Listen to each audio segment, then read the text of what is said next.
The endgame of Jujutsu Kaisen is officially here, and Yuji is going to turn the entire story upside down. In the most recent chapter of JJK, chapter 222, we see that the story has skipped right to December 24th, which was the day that was set for Sukuna and Gojo's final battle. This was after Gojo was finally released from the prison realm and set December 24th as the date that he'll kill Sukuna and Kenjaku for good. Of course, this being the exact date that he killed his best friend Geto in JJK Volume 0. While many readers rightfully thought that this was setting up a pocket of chapters that builds up to the fight, or at the very least a mini training arc of some kind or something. Well, to that, Gege straight up said, "What do you think this is, bro? This ain't Naruto." So just like that, in the blink of an eye, here we are at the most anticipated battle of the entire series so far. This is of course where most of the attention is going to be for the next couple chapters, this major battle between Gojo and Sukuna, and rightfully so. I mean, this is Gojo versus freaking Sukuna, something that the fanbase has been waiting for a very long time. However, we can't forget that this is ultimately Yuji's story. He is the main character after all. That being said, I'm convinced that Gege has been quietly building up Yuji in the background to be the true powerhouse of this final arc. I'd even go as far as to say that Gege's made it pretty clear Yuji's curse technique, and by extension Sukuna's curse technique, has already been revealed. Sounds kind of wacky, but just bear with me here. I'm sure by the end of the video it'll make a lot more sense to you. In chapter 12 of the manga, Gojo points out that in due time Yuji will learn Sukuna's curse technique. I don't think this was some kind of throwaway statement by Gege and he just kind of like forgot about it or something. I do really think that this is going to come full circle. Gege is a master of foreshadowing after all, seeing as how the cover art for the very first chapter foreshadowed Sukuna taking over Megumi's body, with how he subtly drew Sukuna's markings on some of Megumi's toads, and also the fact that Sukuna's mummified corpse was smack dab in the middle of that cover page, and we just recently got introduced to said corpse. So I really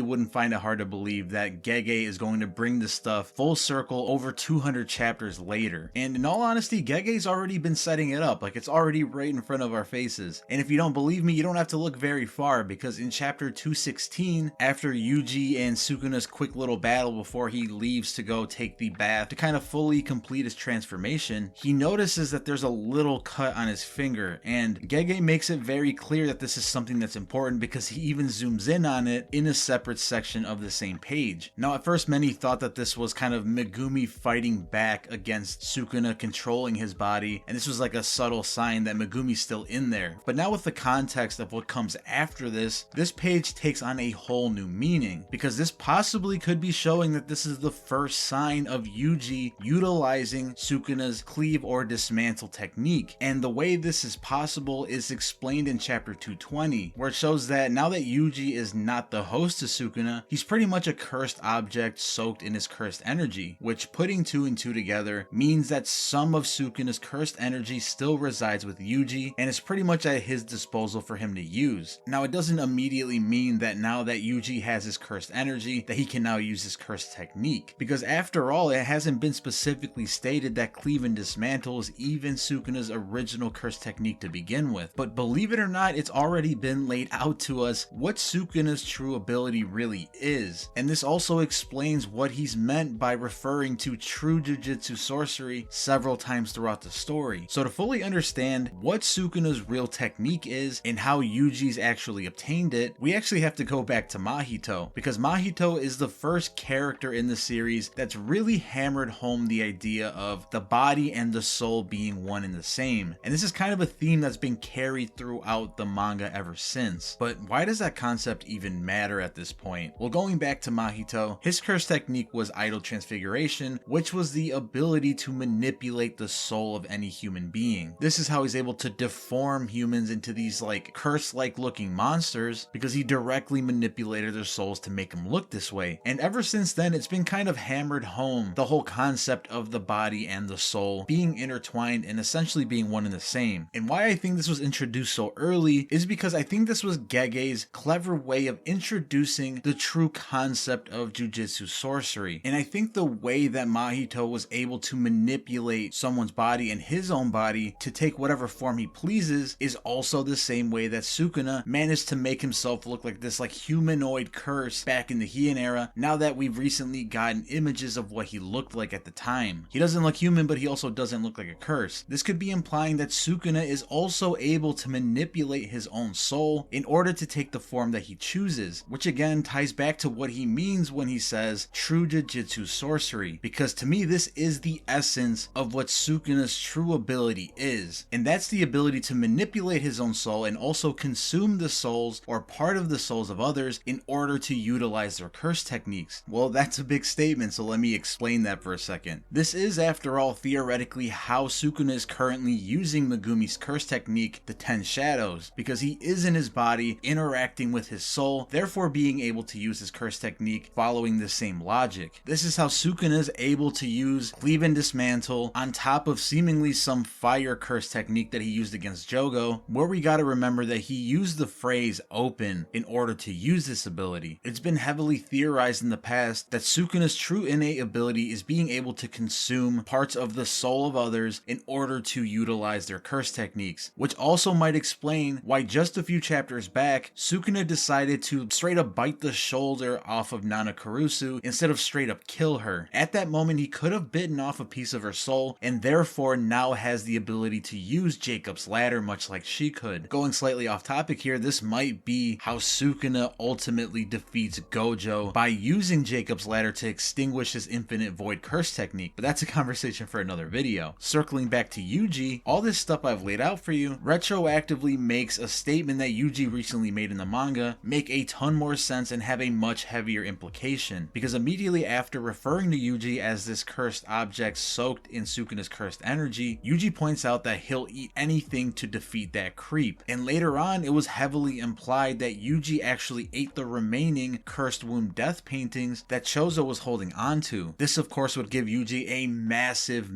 cursed energy buff, as Gege has pointed out in a past interview that eating the death paintings would in fact give Yuji a massive cursed energy buff. Now you can easily make a case that the way that Yuji's able to kind of consume these death paintings and also utilize Sukuna's cursed energy kind of circles back to the idea that he was designed to be a vessel for Sukuna specifically. Well, while that might be true, there is more to that, because if we can assume that Sukuna and Yuji's souls kind of were intermingling within Yuji's body the whole time that he was Sukuna's host, it would make sense that Yuji obtaining Sukuna's true curse technique, the ability to consume souls or consume curse techniques, would be the clearest answer as to how he's able to eat these cursed womb paintings and why Yuji has been foreshadowed to now have Sukuna's curse technique. And what I think is the smoking gun to this entire theory is the book that was just given to Yuji by Choso that was given to him by Sakumo, which in his own words is a book detailing her research on the soul. I think this is where Yuji finally connects all the dots and realizes that the fact that his and Sukuna's souls were intermingling within his body for so much time, which causes Yuji to be this cursed object soaked in Sukuna's cursed energy, that he obtained the ability to consume the cursed energy of others and utilize their curse techniques, much like Sukuna can, and the book that was given to him by Choso after he had already consumed the death paintings was the missing link to be able to utilize the full power of their abilities, and by extension fully able to utilize Malevolent Shrine or Cleave and Dismantle at the very least. Now, addressing the elephant in the room, in a brief sequence in chapter 222 we also see Yuji training with Kusakabe, and the way their dialogue goes heavily implies that Yuji has actually swapped bodies with him. Now I wouldn't say that this is an allusion to the fact that Sukuna's curse technique is in fact being able to swap bodies. I just think that's a result of fully understanding Jujutsu sorcery. This might actually be implying that the book that Sakumo gave to Yuji held those types of secrets in them, the ability to kind of transfer your soul into a different body, and seeing as how Yuji is a cursed object at this point, it really would make a ton of sense. Unfortunately, we don't have many more details beyond this little sequence, but again, I don't think it's referencing Sukuna's specific curse technique if it does end up being true that Yuji is able to swap bodies now. Therefore, finally making Yuji a true Jujutsu sorcerer, because he's now able to freely manipulate his own soul in order to use all of these abilities, and therefore truly become the greatest powerhouse that Jujutsu Kaisen will ever see.